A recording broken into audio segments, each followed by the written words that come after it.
మాయ మామిడి నిమ్మకాయ. ఒకప్పుడు ఒక పేద గ్రామంలో అర్జున్ అనే మంచివాడొకడు తన తల్లితో కలిసి ఉండేవాడు.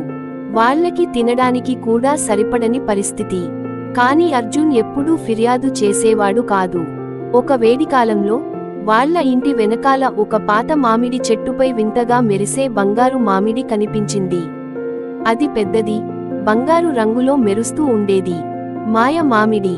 అర్జున్ దాన్ని పీకి కోసినప్పుడు చెట్టు మృదువుగా చెప్పింది, ఈ మామిడి మాయ గలది. ఇది ఒక్క కోరికను నెరవేర్చగలదు. జాగ్రత్తగా కోరుకో. అర్జున్ కొంచెం ఆలోచించాడు. తన కోరికగా బంగారాన్ని, తినే తిండి, లేక పెద్ద ఇల్లు కోరుకోవచ్చు.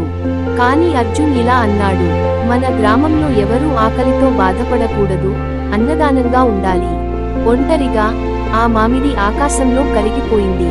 తరువాతి ఉదయం ప్రతి ఇంటి గదిలో ఒక మామిడి చెట్టు పెరిగిపోయింది. ఆ చెట్లలో పండే మామిడులు ఎప్పుడూ తక్కువ కాకుండా ఉండేవి, తీయగా, రుచిగా. గ్రామస్తులు ఆశ్చర్యపోయారు, ఆనందంతో ఊగిపోయారు. అర్జున్ కోరిక వల్ల ఇది జరిగినట్లు తెలిసినప్పుడు అందరూ అతన్ని కౌగిలించుకున్నారు. ఈ కథలో నెరిగే నీతి, కుడి చూపుడు వేలు అసలైన మాయ అనేది మన మంచితనంలో ఉంటుంది. కుడి చూపుడు వేలు ఇతరుల కోసం చేయబోయే చిన్న కర్మలు పెద్ద